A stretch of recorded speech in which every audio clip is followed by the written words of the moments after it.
Hello, आप सबका स्वागत है हमारे यूट्यूब चैनल सिविल नेक्सस में।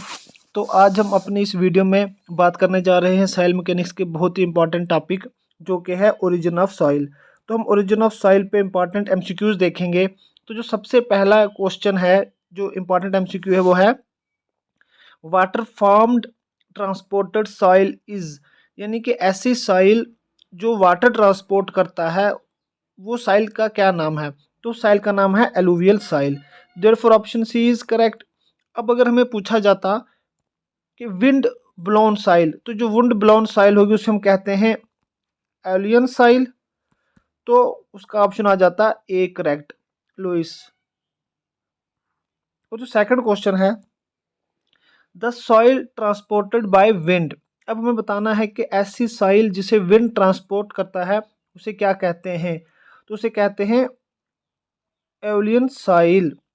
अब अगर हमें पूछा जाता the soil transported by water, जो कि प्रीवियस क्वेश्चन था, होता है एलुवियल सॉइल। और अगर हमें पूछा जाता कि soil transported by water in lakes, अब जो लेक में जो बेड में जो सॉइल ट्रांसपोर्ट की जाएगी उसे कहते हैं लैकुस्ट्रीन सॉइल। और वहीं पर अगर ओशन का पूछा जाए तो वो होती है marine soil. And the next question is, when the products of rock weathering are not transported as sediments but remain in place, the soil is known as। अब हमें बताया गया है कि जो प्रोडक्ट हैं रॉक वेदरिंग के, वो रिमेन इन प्लेस, यानी कि जहाँ पर उनकी वेदरिंग हुई वो वहीं के वहीं रह जाएंगे। तो सॉइल को क्या बोलेंगे? तो सॉइल को हम बोलेंगे रेजिडुअल सॉइल।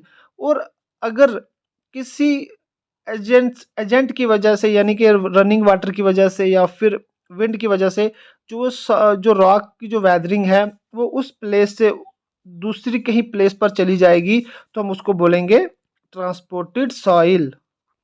हमें क्वेश्चन में पूछा गया है रिमेन इन प्लेस, तो इस केस में जो ऑप्शन सी है वो करेक्ट है। लेकिन अगर हमें पूछा जाता है कि वो अपनी जगह पर नहीं है, वो किसी एजेंसी के वजह से वो ट्रांसपोर्ट हो चुकी है, तो हम उसको बोलते हैं ट्रांसपोर्टेड सॉइल। हमारे पास सॉइल को ट्रांसपोर्ट करने के बहुत सारे मीडियम में, जैसा कि वाटर, विंड, ग्लेशियर, ग्रेविटी, कुछ भी है होगा, वो हम क्वेश्चन के अकॉर्डिंग देखेंगे। अब हमारा जो नेक्स्ट क्वेश्चन है वो है colluvial soil talus are transported by. अब क्लोवियल सॉइल जो होती है वो एक ट्रांसपोर्टेड सॉइल होती है, और इसको किसकी वजह से ट्रांसपोर्ट होती है? ये ट्रांसपोर्ट होती है ग्रेविटी की वजह से। Therefore option C is correct. और अगर हमें पूछा जाता वाटर ट्रांसपोर्टेड सॉइल, उसको हम बोलते हैं एलुवियल सॉइल। और वहीं पर अगर हमें विंड ट्रांसपोर्टेड सॉइल पूछा जाता तो वो होता एओलियन सॉइल।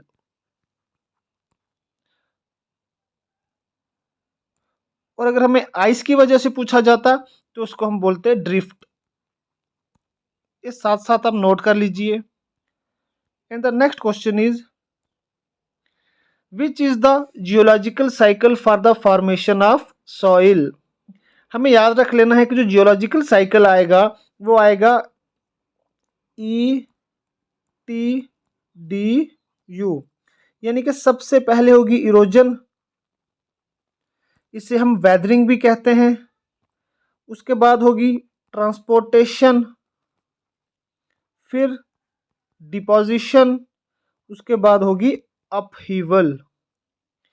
अब अगर हम ऑप्शन में देखें, जो ऑप्शन बी था वेदरिंग, उसके बाद ट्रांसपोर्टेशन, फिर डिपोजिशन, फिर अपहीवल, जो कि ETDU से बिल्कुल रिलेट करता है, क्योंकि सबसे पहले क्या होगी इरोजन, उसके बाद ट्रांसपोर्टेशन, उसके बाद डिपोजिशन, उसके बाद upheaval.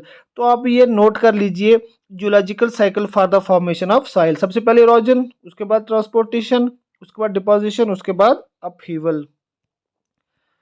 And the next question is, inorganic soils have specific gravity usually between following range. अब हमें बताना है इनऑर्गेनिक क्लेज के बारे में, सॉरी। तो इनऑर्गेनिक क्लेज की जो स्पेसिफिक ग्रेविटी होती है वो होती है 2.7 से लेकर 2.8 के बीच बीच में। Therefore option A is correct. And the next question is which of the following soil contains high organic content. अब हमें बताना है कि ऐसी सॉइल जिसमें बहुत ही ज़्यादा ऑर्गेनिक कंटेंट प्रेजेंट होगा। Option A is peat, option B is varved clay, option C is silty clay and option D is well graded sand. अब हमें याद रख लेना है कि जो पीट होता है, पीट एक ऐसी सॉइल है जिसमें बहुत ही ज़्यादा ऑर्गेनिक कंटेंट प्रेजेंट होता है। पीट एक ऐसी सॉइल होती है जिसमें बहुत ही ज़्यादा ऑर्गेनिक कंटेंट प्रेजेंट होता है। Therefore option A is correct. And the next question is loam is a mixture of. अब हमें बताना है कि लोम किस किस का मिक्सचर है। Option A is silt and clay, option B is sand and clay, option C is clay and organic matter and option D is sand silt and clay. अब हमें याद रख लेना है कि जो लोम होता है, loam is S S C, S for sand, S for silt, C for clay. Loam is a mixture of sand, silt and clay. Therefore option D is correct. और हमें एक चीज और भी याद रखनी है कि सैंड, सिल्ट और क्ले तीनों में से कोई भी ऐसी चीज नहीं होगी जो 50% से ज्यादा होगी। यानी कि अगर सैंड 50% से ज्यादा हो गई तो वो लोम नहीं होगा। यानी कि लोम में सैंड, सिल्ट और क्ले इनमें से कोई भी इंडिविजुअल कंपोनेंट 50% से ज़्यादा नहीं होगा, वो हमेशा ही 50% से कम रहेगा। तो ये थे कुछ इंपॉर्टेंट क्वेश्चंस जो कि ओरिजिन ऑफ सॉइल टॉपिक से पूछे गए थे और जो कि बहुत ही ज़्यादा इंपॉर्टेंट क्वेश्चन है फॉर द किसी भी कम्पिटिटिव लेवल एग्ज़ाम के लिए। और दोस्तों इसी तरह की वीडियोस को देखने के लिए हमारे यूट्यूब चैनल को सब्सक्राइब कर दें।